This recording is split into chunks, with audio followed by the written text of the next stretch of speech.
and this is my tragic story. I struck Toto on the first day of Chinese New Year, but I didn't buy.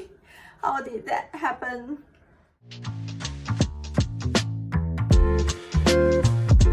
Okay, let me paint the picture first. We have parked our car in the porch, which was made up of half garden and half porch.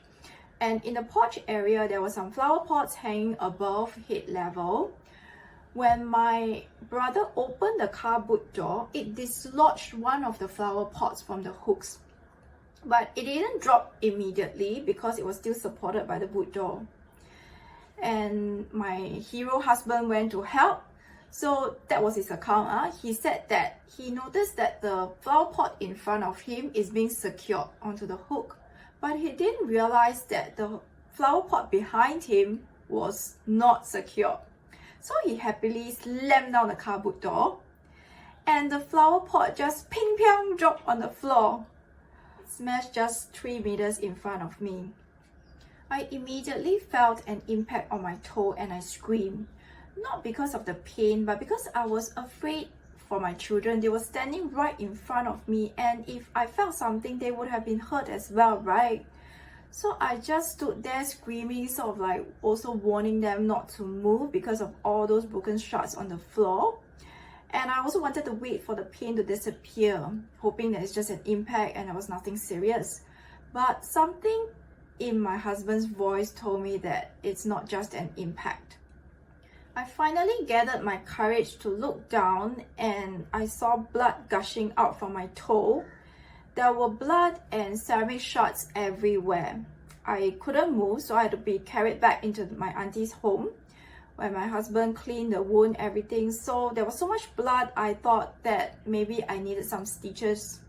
And because that was the first day of Chinese New Year, and we didn't know which clinics were open, so our best choice was a private hospital that's directly opposite our home. So we went to the A&E department of the private hospital. At the A&E itself, there were a few other people who also struck Toto lah. I mean, what are the chances that this could have happened on the first day of CNY, right? Luckily, the wait wasn't that long, about 30 minutes. And by the time the doctor saw me, the bleeding had sort of stopped, and I started taking photos of my poor foot. Because the cut was on my toe, and this happens to fingers as well, the doctor said that no stitches were required. Our fingers and toes actually heal much faster than other body parts. God, it's just awesome, right? Okay, so end up the doctor put 3 tiny plasters on my toe, wrapped it up like a corn dog, and closed me 1 time tetanus shot. Total bill came up to $408. Lucky number, right? So here comes the part. As an insurance advisor who has always been talking about personal accident insurance policies, I have a confession to make. I don't have one. Because I've always been relying on my husband's company's employee benefits plan. If either myself or the children needed to see the doctor, we would show the medical card and copay $5, and his employee benefits plan would cover the rest. And in such a similar scenario, if I were to hurt my foot and need a plaster, I would also consult a GP at an outpatient clinic.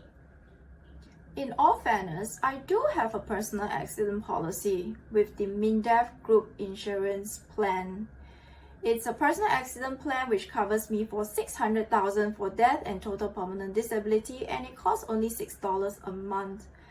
So I didn't really bother to find out about other benefits of this plan, but in short, it doesn't cover medical expenses.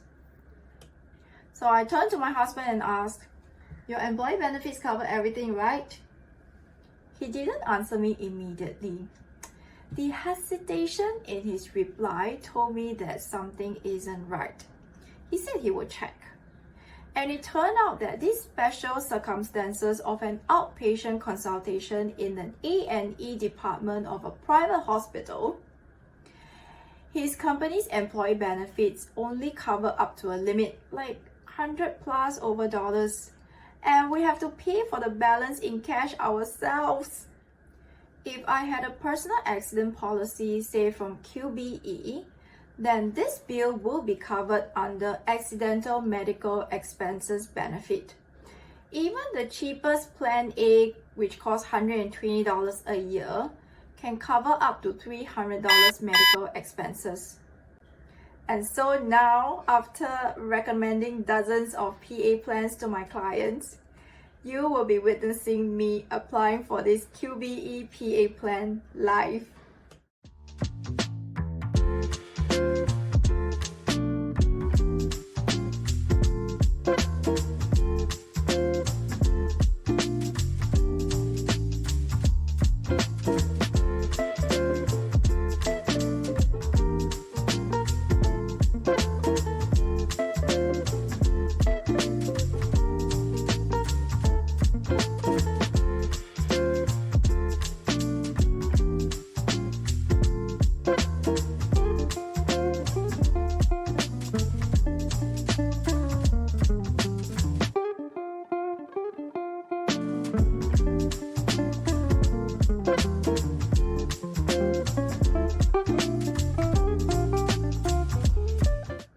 I've also done a detailed comparison for personal accident policies from 3 different insurance companies available in the description box below. Please feel free to use it for your policy review. Before signing up for any insurance policies, do remember to consult your personal financial consultant or book a slot on My Calendly. And as usual, I wish you be blessed in your finances and in your life. Bye!